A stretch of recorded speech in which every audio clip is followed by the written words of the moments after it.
good news ka coffee ha. Ito nako, may mga mapapahiya na naman dito ka coffee no. Confirmed na po, kinumpirma na po na pumalo po ng 4 trillion pesos yung investment. Hindi na ito pledges ha.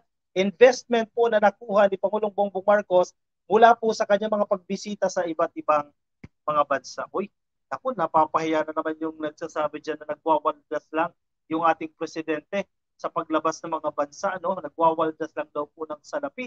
Ayan, kasi nung una, sige, pinupulaan nila kasi mga investment pledges lang, mga pangako lang yan, ka-coffee, not necessarily marirealize ito mga pledges na ito. Pero ito ha, ka-coffee ha, hindi na po ito pledges.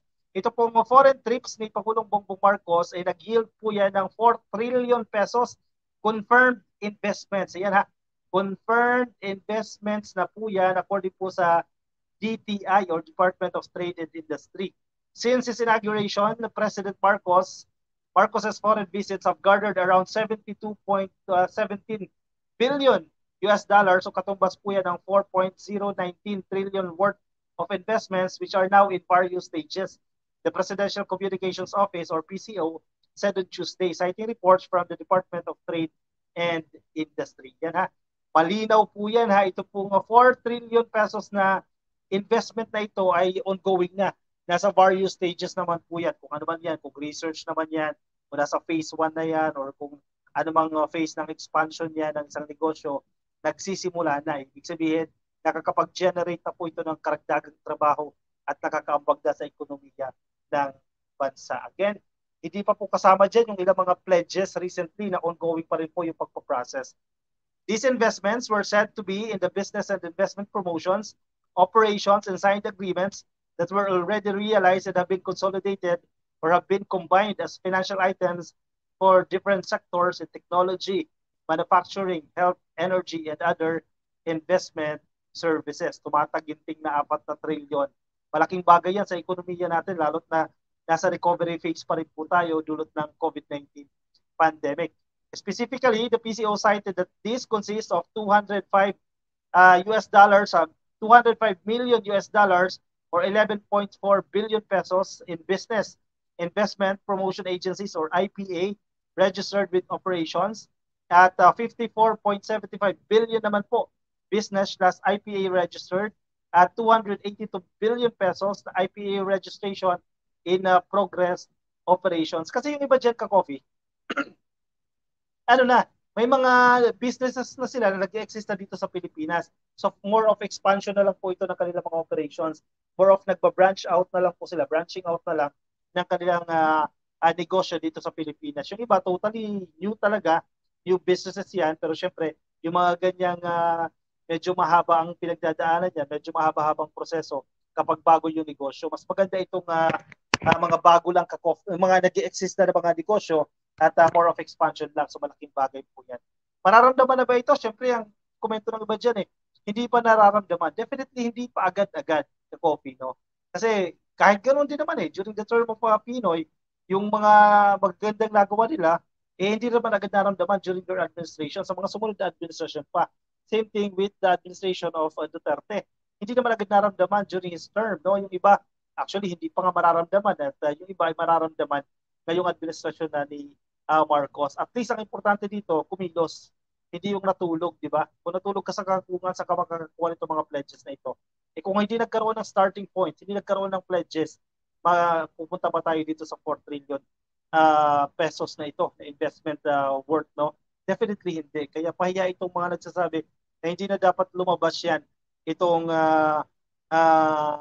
presidente natin para maghanap ng investment. Kasi ang argument nila, lalapit yan, pupunta yan dito sa Pilipinas Itong mga investors na yan, kung gusto daw nila magnegosyo, definitely hindi, no? Maling argument yan Kasi more of you are promoting the Philippines as an investment hub. Kailangan mo lumabas. Ando doon yung pera.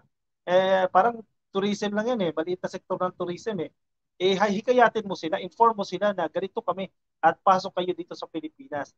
Yan yung pinaka-purpose nitong paglabas ng ating presidente. Lumalabas kasi na si PBBM dito ay ang head ng sales department, kung merong mang sales department ng Pilipinas, yan ang kanya nagiging functions dito, no? Kasi ipinapakilala niya, ito yung mga policy reforms, ito yung mga pagbabago sa mga polisiya ng Pilipinas na ipinatupad namin para mas maging business friendly.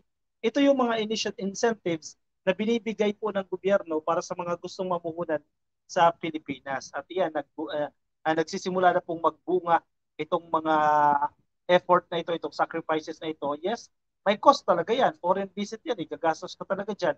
May mga accommodations kang babayaran dyan, may mga per diem kang babayaran dyan. And worth it naman yan. Imagine mo kung marirealize itong mga pledges na ito 2 years pa lang tayo ka-coffee, pumalo na po ng 4 trillion itong investment pledges na ito. Not bad yan, di ba? Paano pa kung ma-realize pa yung mga pledges na ongoing pa yung pagpuproseso? Malaking bagay po yan para sa ating mga kababayan. Emmanuel Balitbit, puro kasinungalingan na pledges lang na mumuhunan ko, no? Anong basis mo dyan? Yun nga yun Sir Emmanuel, ito may basis, may data, may nilalabas na datos itong ADTI. Kung kontra po kayo doon sa sinasabi na figures, pwede nyo i-contest yan kasi official document naman yan, nirelease yan ng DTI, definitely may mga basis sila dyan. Ano pong basis ninyo dyan? Puro kasinungalingan, di ba? Show us your proof. Bakit nasasabi nyo na puro kasinungalingan dyan? Pero malinaw itong pinapakita ng DTI na ito ay mga confirmed na investment na ito ongoing na. Of course, magsisimula muna sa negotiations at pledges bago maging investment sa ating bansa. We need to sell our country and convince them that we are the best country to invest. Joby May. Exactly, ma'am, no? Kaya kailangan talaga nating lumabas. Joseph Montesilo, no? Isang malaking sampal sa mga anti-Marcos, alam nila na pagpapasarap lang ang Pangulo bawat paglabas niya sa bansa. Ayaw na lang nila makipagkaisa para umunlad ang bansa. Siyempre, matatamaan yung kanilang pride. Kaya kahit maganda yung ginagawa ng administrasyon, siyempre, dead man na lang itong mga to kasi tatamaan yung kanilang pride. Anong say ninyo dyan? Sige, ilagay dyan sa ating comment section nang mabasa din po ng iba nating mga ka-coffee. Facebook man, nasa YouTube po kayo. Happy viewing po sa inyo. Roberto Tan, nasa Facebook sa atin, nakikinig po. Kay Antipas Galido Pagulong, shoutout din po sa inyo dyan sa Facebook. Ka-coffee, baka di pa kayo naka-follow o di pa po kayo naka-subscribe sa atin dyan sa Facebook, ha?